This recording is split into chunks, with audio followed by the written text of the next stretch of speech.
world is changing with accelerating speed. To lead in shaping a new world order for the 21st century.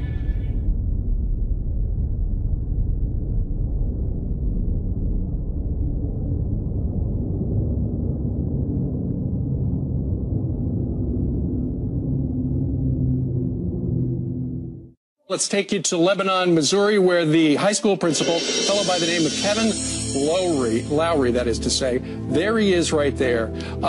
You know, the PC police make it impossible to use the name God in a public setting, and yet he did just that. And just in case you're interested, during my moment of silence, I gave thanks to God for these great students. I love the fact that he said in a secular society it would be inappropriate to mention God, and then he did, and he reflected on how God is a part of the fabric of Americana.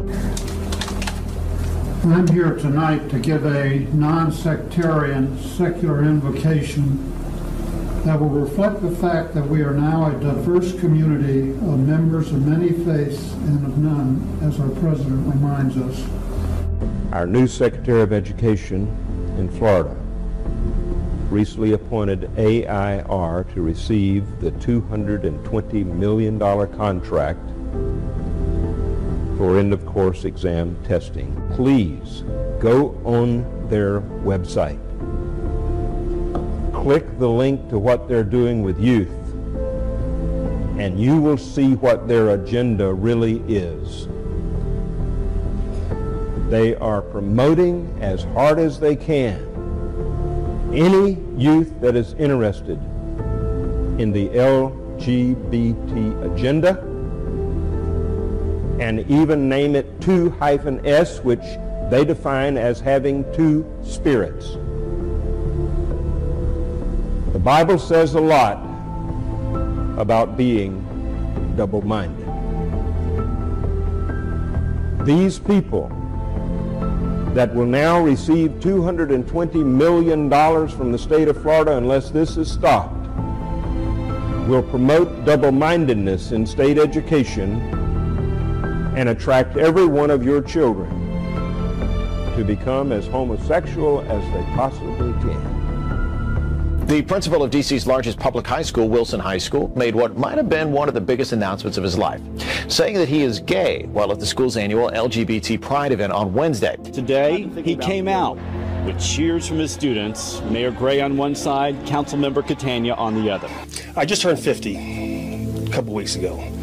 And, you know, just something kept saying, I'm tired of hiding. Cahill chose the second annual LGBT Pride event at Wilson High to make his announcement. For him, it seemed like the perfect time and place. If I was going to stand in front of these kids today saying we're celebrating our pride and you can be who you are, and I would be a hypocrite if I continue to hide. A planned protest is expected to take place here at Wilson High. Mayor Vincent Gray had a clear message for them. In my best biblical reference, they can go straight to hell. Cahill says times have changed since he was young, and school pride celebrations like the one today would have been very unlikely. I'm disappointed, and I hate to go out this way. Leon McCoy has been speaking at Winfield High School's graduation as far back as he can remember. But he won't be this year because the Board of Education says the school has gotten complaints that McCoy's speeches contain too many religious references and violate the Supreme Court's ruling banning prayer in public schools. He gives to these kids year in and year out.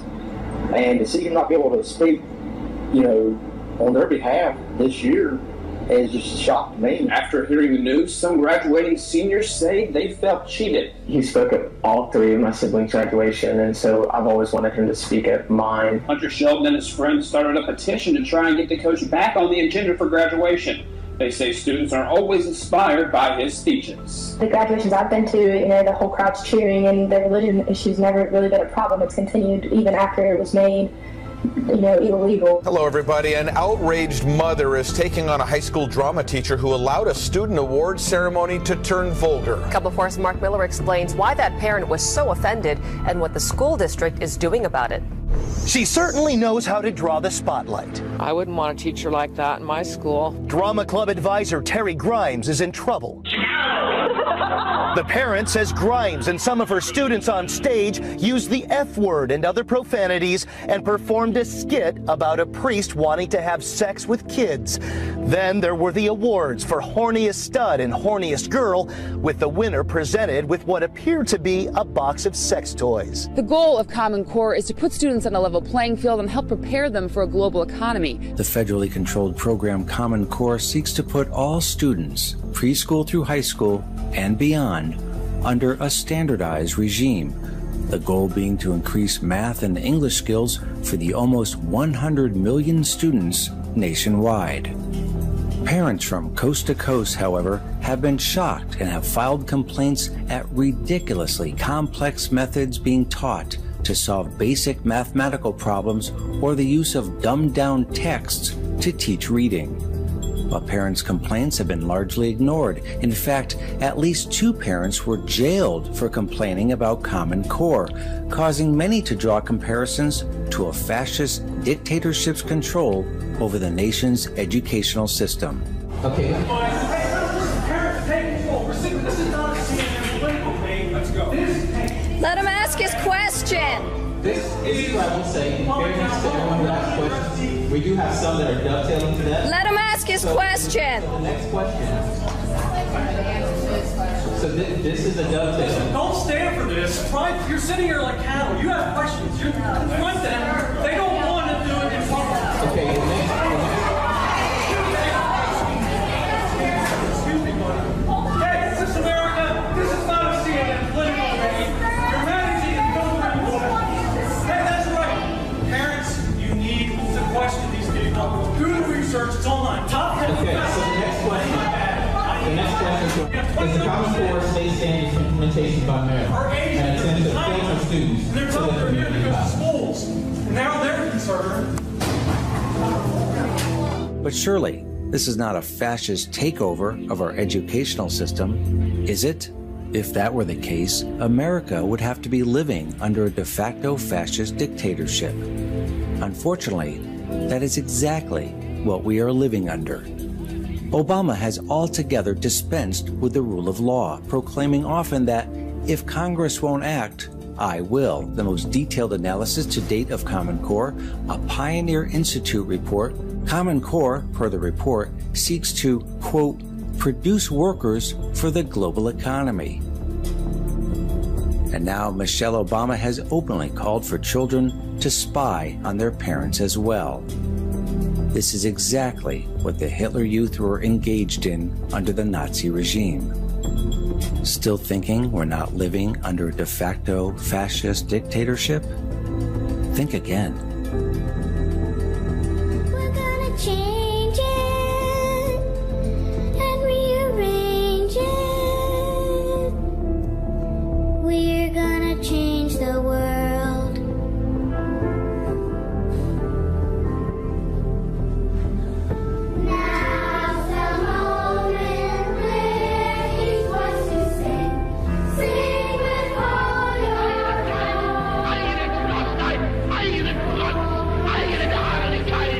Well, when you think about great leaders in the world, world history, whose words still influence today, there are many names that come to mind. You got your Abe Lincoln, you got your JFK, you got your MLK Jr. Yeah.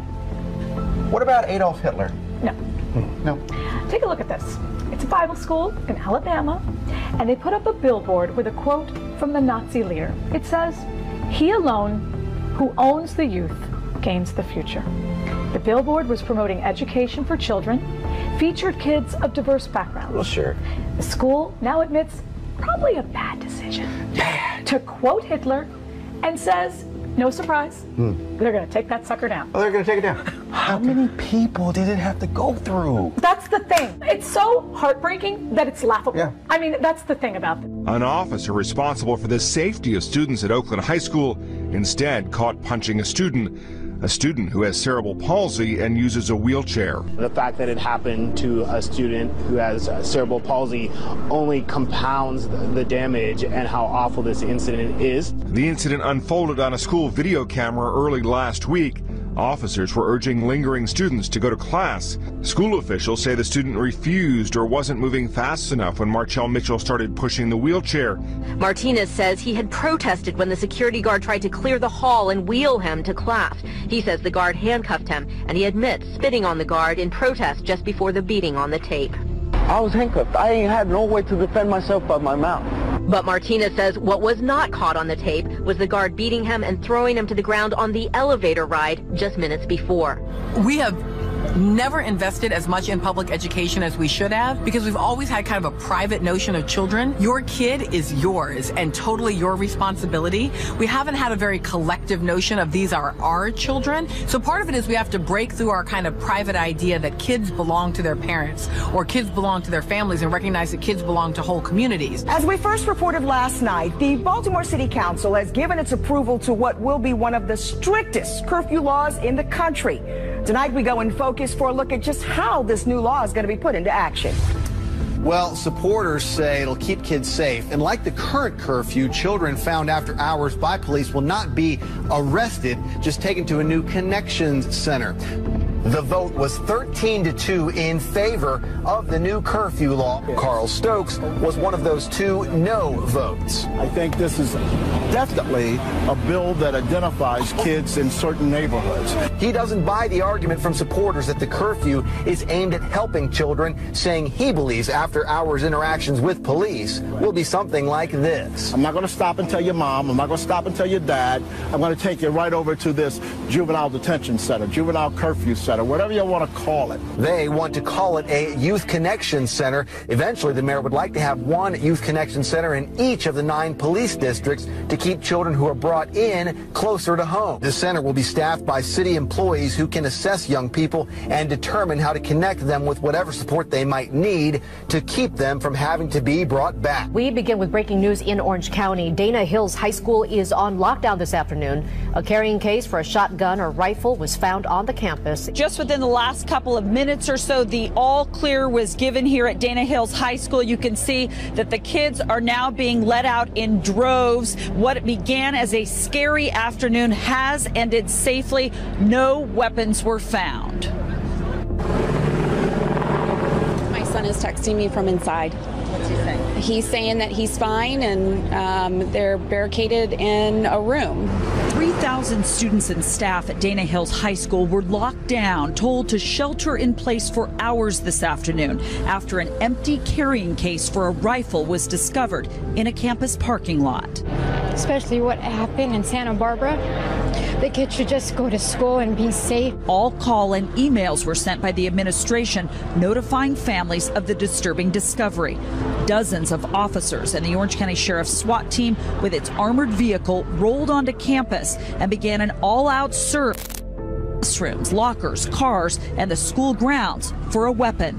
Authorities say there were no threats received. You'll see the SWAT team is out here. The critical incident response team is also here, not because any weapon was seen or a threat was made, but simply because we need the additional manpower to search a campus of this size. But it is scary to them to see guard dogs and SWAT team members going up and down their school, and just in light of recent incidences, not knowing what could happen is very scary to them. A couple of photographs. These are cell phone photos that were taken by one student who was sheltering in place for about 3 hours this afternoon. In the case of some kids, they say that their teachers turned off all the lights and they hid under the desks. But again, all kids are safe. No weapons found on campus. There were no threats made to this campus, Dana Hills High School. Only the discovery of this carrying case for the rifle. It is unclear who that carrying case belongs to and who may have left it there.